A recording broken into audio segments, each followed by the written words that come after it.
ஏங்க 3 பேரு கையில அருவாளை வச்சுட்டு 11 மணிக்கு என்னங்க வேலை? மரம் வெட்டுற வேலையா? அதாவது கிரைம் நடக்கணும்னு இருந்திருக்கு. அவன் இந்த பொண்ணு இல்லைனாலும் எந்த பொண்ணையாவது அவனுக்கு பண்ணிருப்பானுங்க. நான் என்ன சொல்ல வர, இதெல்லாம் அவனுங்க வந்து பெரிய குற்றவாளிகள் தான். ஏற்கனவே குற்றச்சம்பவத்தில் இந்த மாதிரி எத்தனை பெண்களை பண்ணிருக்காங்களோ, இதை காவல்துறையினர் வந்து ஓபன் ஸ்டேட்மெண்ட் வாங்கி இந்த மாதிரி பாதிக்கப்பட்ட பெண்கள் கிட்ட இருந்து ஸ்டேட்மெண்ட் வாங்கி நாங்க உங்க தகவலை வந்து வெளியிட மாட்டோம் அப்படின்னு சொல்லி ஒரு நம்பிக்கை கொடுத்து பதிவு பண்ணீங்க. இது வந்து ஓபன் பிளேஸ்ல நடந்ததுன்னு சொல்றாங்க. அண்ணா யூனிவர்சிட்டியில கேம்பஸ்குள்ள தானே அந்த பொண்ணு இருந்தது.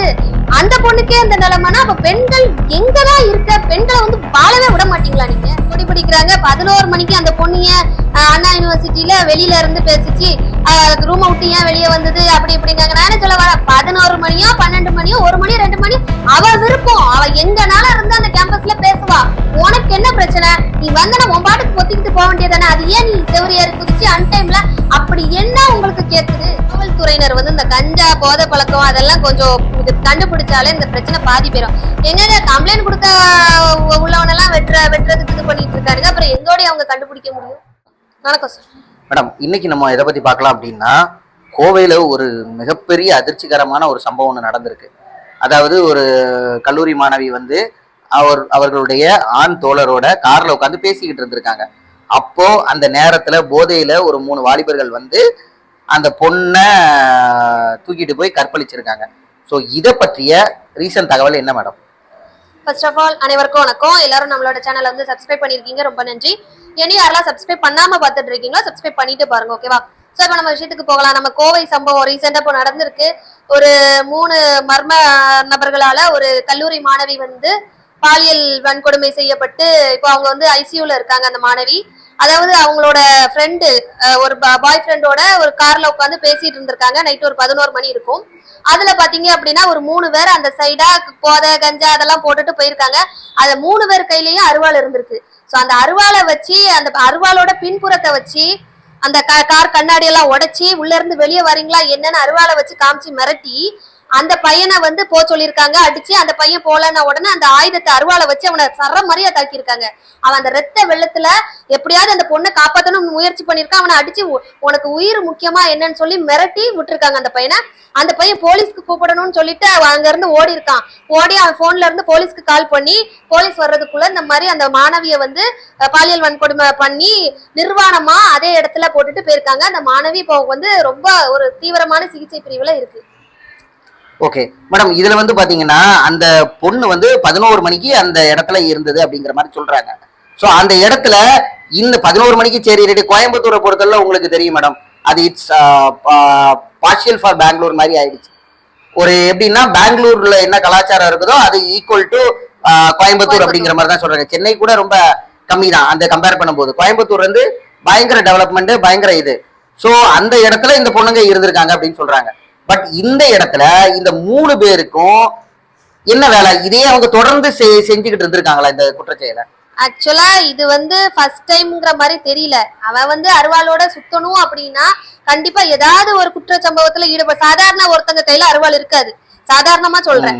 அதுவும் ஒரு போதையில இருக்கிறவன் அருவாளை தூக்கிட்டு அலையறானா கண்டிப்பா வேற ஏதாவது ஒரு குற்ற சம்பவத்துல பட்டிருப்பான். அது மட்டும் இல்ல, இத வந்து தாக்கி அவன் வந்து கரெக்டா பிளான் பண்ணி அந்த லொகேஷனை சூஸ் பண்ணி கரெக்டா அதுல இருந்து என்ன காவல்துறை கிட்ட மாட்டல பாருங்க.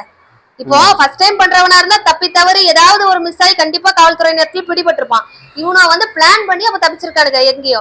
அதனால வந்து இது வந்து ஒரு ஹேபிச்சுவல் அஃபெண்டரா இருக்க பாசிபிலிட்டிஸ் நிறைய இருக்கு. அது மட்டும் இல்ல, நான் என்ன சொல்ல வரேன், இந்த மாதிரி ஆட்கள் கையில எல்லாம் போதை கஞ்சாலாம் பயங்கரமா நடமாடுது. இந்த கஞ்சா எங்கெங்கெல்லாம் சப்ளை ஆகுதுன்னு தெரிஞ்சு இப்ப நிறைய பொதுமக்கள் வந்து அதை வந்து கம்ப்ளைண்டும் பண்றாங்க.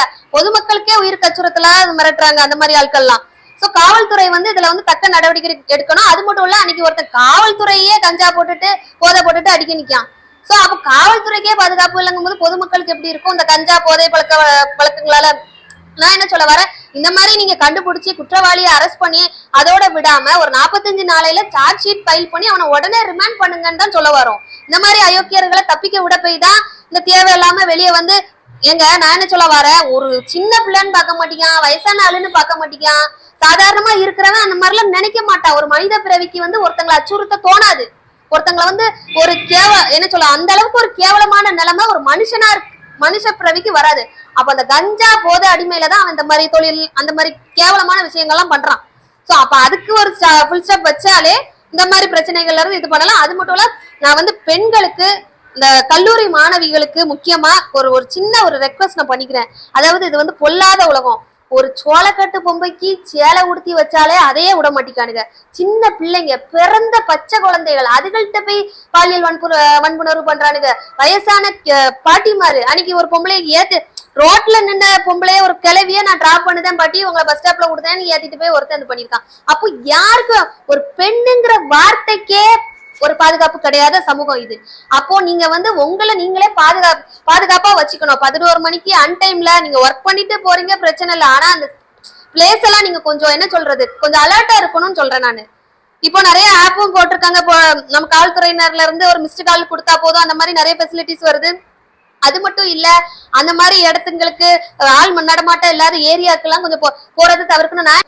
அண்ணா யூனிவர்சிட்டி உள்ள வந்து ஒருத்தன் ரேப் பண்ணிட்டு போயிருக்கான். அப்ப பெண்களுக்கு என்ன பாதுகாப்பு? இத்தனைக்கு காலேஜுக்குள்ள, அந்த யூனிவர்சிட்டிக்குள்ள, கேம்பஸ்க்குள்ள நடக்குது.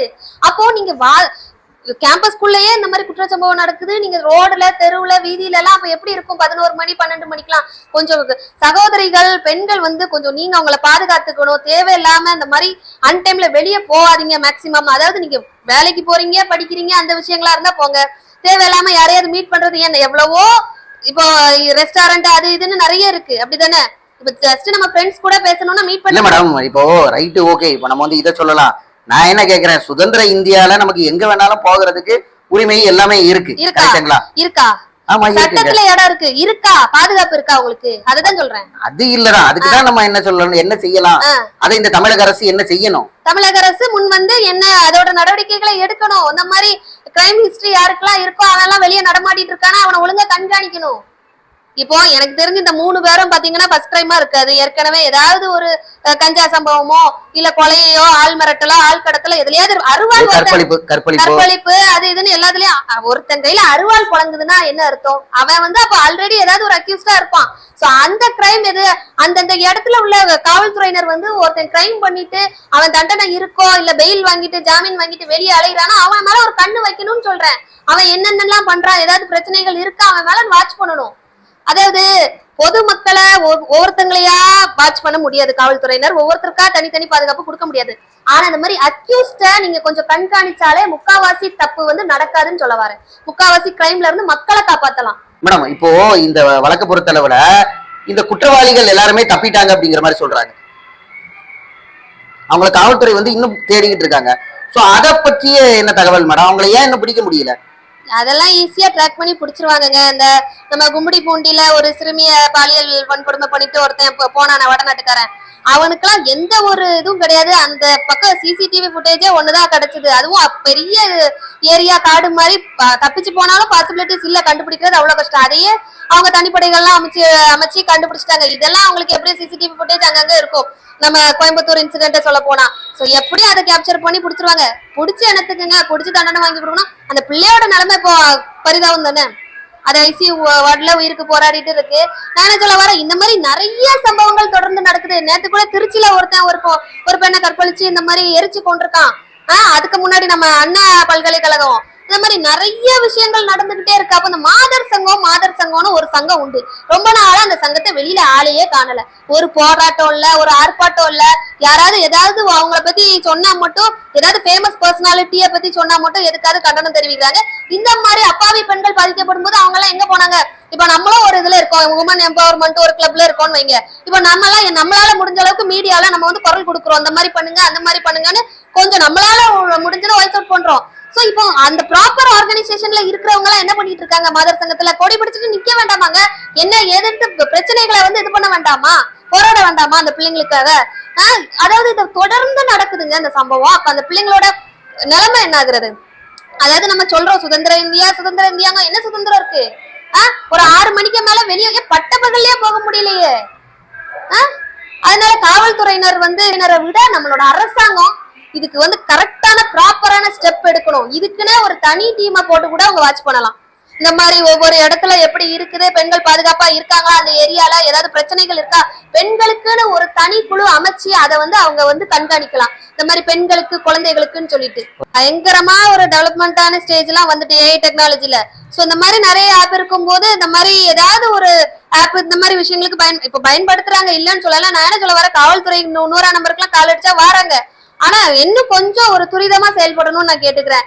அது மட்டும் இல்ல, காவல்துறையினர் பாத்தீங்கன்னா இப்பெல்லாம் நிறைய விஷயங்கள் இப்போ அன்டைம்ல ஏதாவது ஒரு பிரச்சனைனால இப்ப நமக்கு தெரிஞ்ச ஆட்கள்லாம் நமக்கு சொல்றாங்கல்ல, அந்த மாதிரி நாங்க கால் பண்ணா உடனே காவல்துறையினர் வந்துட்டாங்க, வந்து அந்த பிரச்சனையை சார்ட் அவுட் பண்ணி இன்னொரு டீம் இருக்கு, அந்த டீம்ல இருந்து கால் வந்து இந்த மாதிரி கரெக்டா வந்தாங்களா, ப்ராப்பரான இடத்துக்கு வந்தாங்களா, கரெக்டான டைமுக்கு வந்தாங்களா, எல்லாமே விசாரிக்கிறாங்க.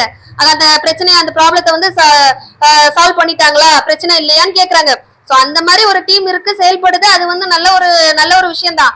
ஆனா நான் என்ன சொல்ல வர, கொஞ்சம் இனிஷியேட்டிவ்ஸ் எடுக்கணும். அது மட்டும் இல்ல, காவல்துறை ஆகிய நீங்க வந்து அந்த 45 நாளையில அந்த சார்ஜ் ஷீட்டை ஃபைல் பண்ணி இந்த மாதிரி குற்றவாளிகளுக்கு உடனே தண்டனை வாங்கி கொடுத்து அவங்களை தப்பிக்க விடாம வழக்க நடத்தி உடனே தண்டனை வாங்கி கொடுத்தாதான் இதுல கொஞ்சமாவது நம்ம மக்களை காப்பாற்ற முடியும். அது மட்டும் இல்ல, காவல்துறை ஆகிய நீங்களும் வழக்கறிஞர்களாகிய நாங்களும் ஒன்னா சேர்ந்து செயல்பட்டாதான் அந்த சமுதாயத்தோட மக்களை வந்து நம்ம காப்பாற்ற முடியும்னு நான் கேட்டுக்கிறேன்.